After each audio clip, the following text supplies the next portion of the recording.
What's up, YouTube?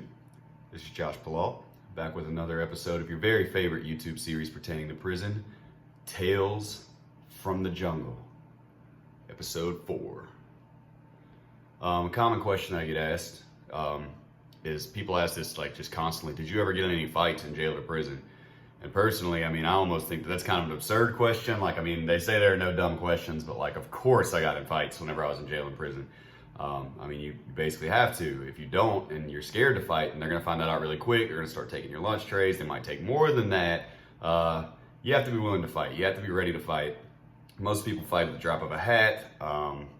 But whether you're quick to anger or slow to anger, if it comes down to it, certain lines are crossed, you have to fight. And if you don't, you're going to be in big trouble. I guess it just kind of depends on, where your honor line is at. Some things are absolutely, you must fight. If you don't fight whenever it happens, then your whole prison bid's about to take a turn for the worse.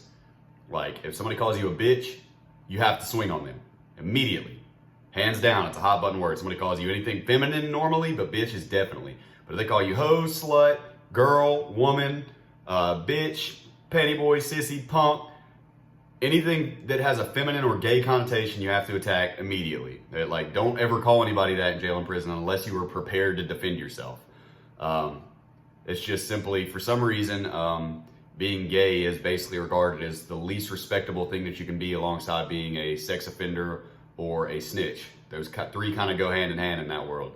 I'm not homophobic whatsoever, but that's the way that the prison world is. One of the least respected things that you can be is in that category. So certain things that you are called, you have to fight immediately. And if you don't, and people hear about it, seriously, one of the worst things that people can say about you in prison is, bro, hey, he called him a bitch and he didn't even do anything, dude. Hey, man, hey, Billy called Bobby a bitch. He didn't even swing on him. They're going to be like, damn. And the next thing you know, you're scared to fight. The next thing you know, it gets around that you're obviously scared to fight. And then, dudes will be trying you. And you just it's really not even necessarily so much about whether or not you win or lose. People will respect it as long as you throw as hard as you can. You get in there, you get your ass whooped or whatever, it's fine, dude. At least they know they can't take anything from you, The fact that you will fight is enough to deter a whole lot of people. It doesn't matter if they think they can beat your ass, because all 1,000+ dudes in prison think they can beat all the other 1,000 dudes' asses. It's the biggest paradox I've ever met. How in the hell am I on a prison yard with 1,500 guys and every single one of them is the toughest dude on the prison yard?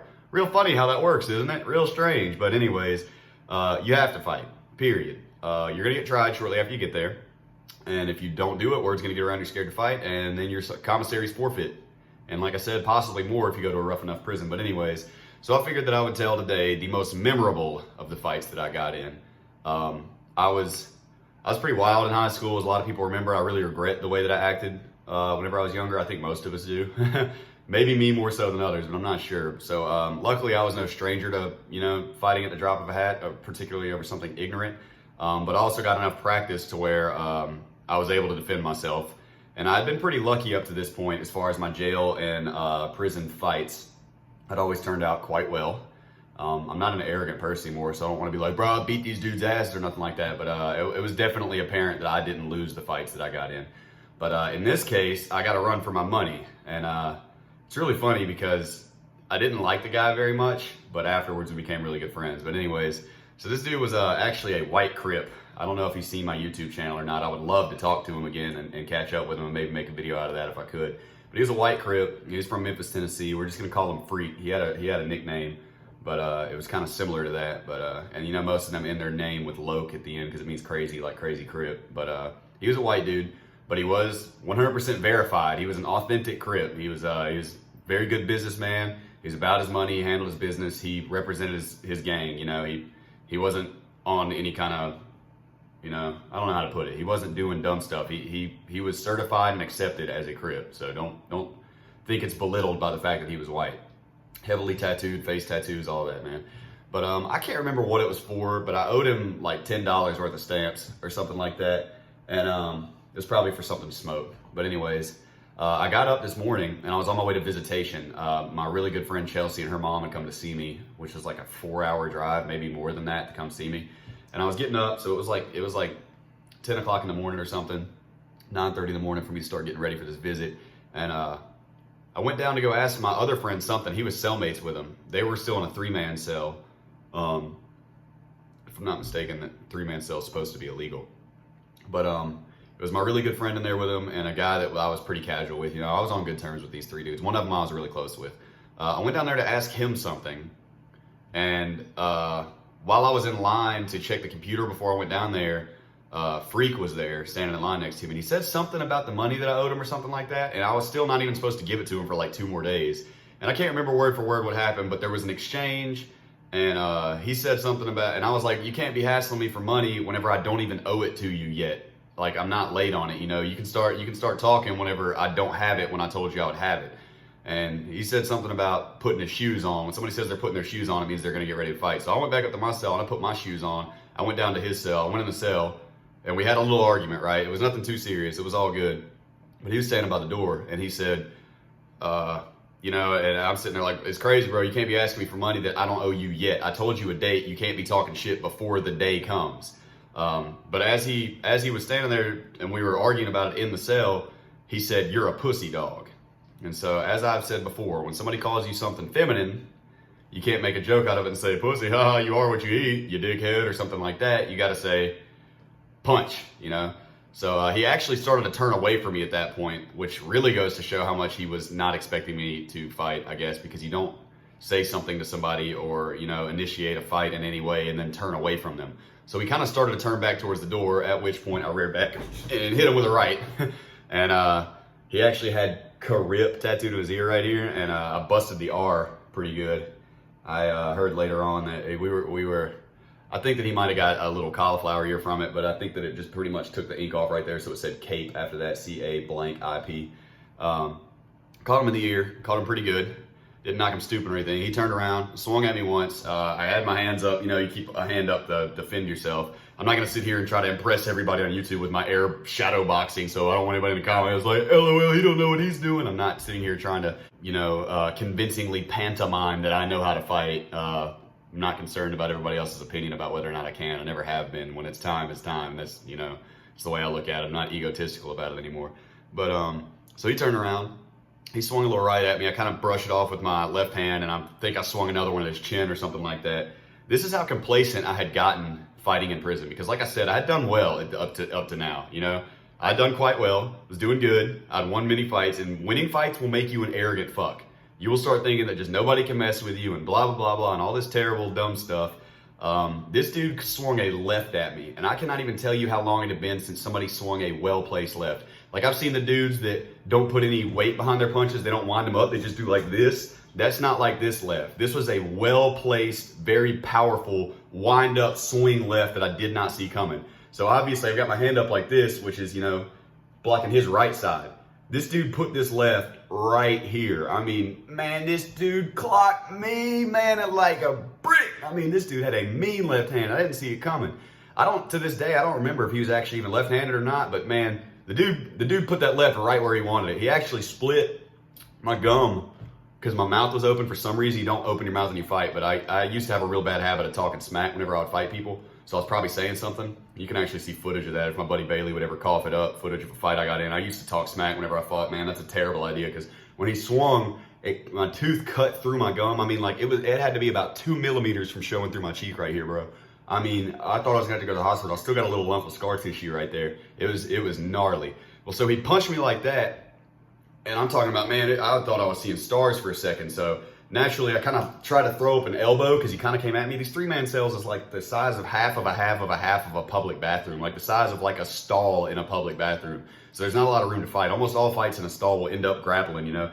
So I tried to throw up an elbow. I'm pretty sure I caught him a good elbow on the chin, and he grappled up with me, and I hit the edge of the bed, like the floor bed, not the bunk rack, and I fell down. Whenever I fell down, I tried to twist with him, and my elbow is still janked up to this day. I don't know if I'm going to be able to get a good angle of it, but yeah, from getting in fights in prison, man, my left elbow is janky. It still gets real sore sometimes, man. That's from hitting the ground repeatedly.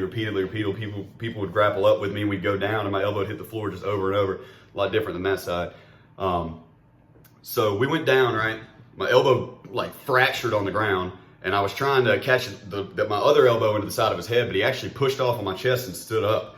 And let me tell you, most of the time in prison, when you get in a fight with somebody and you're on the ground and they're standing up, it's about to end badly for you, because prison's normally not, 99% of the time, prison's not about fighting with honor or making your point. It's about hurting the other person as much as you can. That's why people use weapons. That's why they throw boiling baby oil on people's faces and melt their faces off. That's why they hit them with weapons. It's not about proving your point or, you know, whatever you want to call it. It's about doing as much damage as you possibly can. So I pretty much expected this dude to start stomping on my trachea or kicking my temple in or something like that. But he just stood there, actually. And I was definitely in the vulnerable position here. And he asked if I was done or something like that, at which point my friend jumped out of his bed and pushed Freak off of me, and he, you know, and they got us up and all that stuff. And man, my mouth was so full of blood, bro. I was like, I'm going to visit in 10 minutes, man. You son of a bitch, bro. You fucking split my shit, man. Man, damn, bro. I had to go get in the shower. My elbow was streaming blood. My mouth had a huge gash in it, like I couldn't even eat, dude. The next day, my shit was so swollen, man. But anyway, so I went up there. I had to jump in the shower to go to this visitation. My teeth are pink. I'm sitting there wondering how in the hell I'm going to get past, because you gotta get strip search leaving a visitation. So even if I can get past the guards going in there, on my way out, they're gonna be like, the hell happened to you? Your face is all janked up on this side, man. Your elbow's busted. Like, you obviously got in a fight, and they can lock you in the shoe for a long time. And even if they find evidence that you did get in a fight, they can ship you to another prison of a higher security setting. So I was pretty paranoid about that. So I jumped in the shower, brushed my teeth, spitting it all out. So word was getting around really quickly that I had swung on Freak, because I was always such a laid back and just friendly dude and not affiliated with gangs and stuff like that, that I didn't really have a lot of altercations or problems with this prison, man. I mean, it's all about attitude, really, and I wasn't looking for trouble.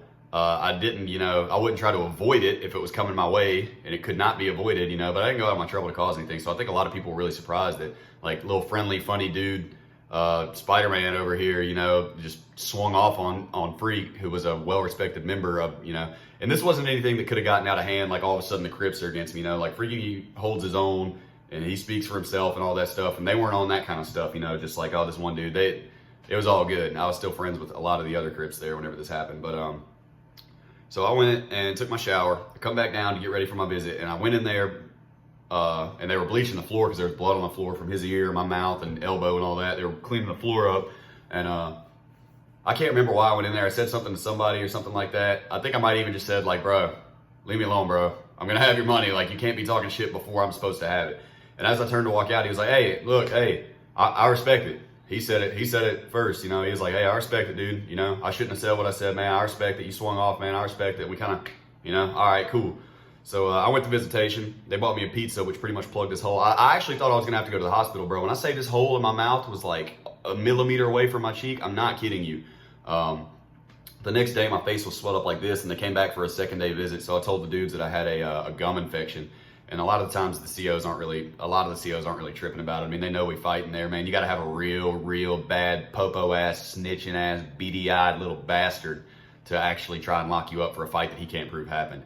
So like a few days after this, Freak was tired of being in that 2-man cell, or that 3-man cell. He wanted to come to a 2-man cell, and he actually ended up paying my then cellmate quite a sum of money to switch beds with him so he could go into the 2-man, and my then cellmate would get the 3-man bed. And then the plan was for me to shortly thereafter find, you know, alternate housing myself. And we became cellmates for like a pretty good while. And Freak was actually, we became pretty good friends, you know. I personally think that if you're a real man, you're confident in yourself, you can have a fight with somebody, and even that includes your already good friends. If you guys can't duke it out and then get over it, no matter who won or who lost, or if it was a tie or whatever, you probably weren't really friends to begin with. And there, it's funny, because like I said, me and Freak didn't really always get along. We didn't really see all that eye to eye. There was kind of some little, you know, some abrasion between our personalities, I guess you could say. But after this, man, we got really close, and he was actually a really good friend of mine, you know. We had respect for each other. It just kind of cleared the air with us. I got his money on time, for what it's worth. I was going to anyways. I gave him his 30 stamps or whatever, you know, either way. I mean, like, I still have scar tissue right here.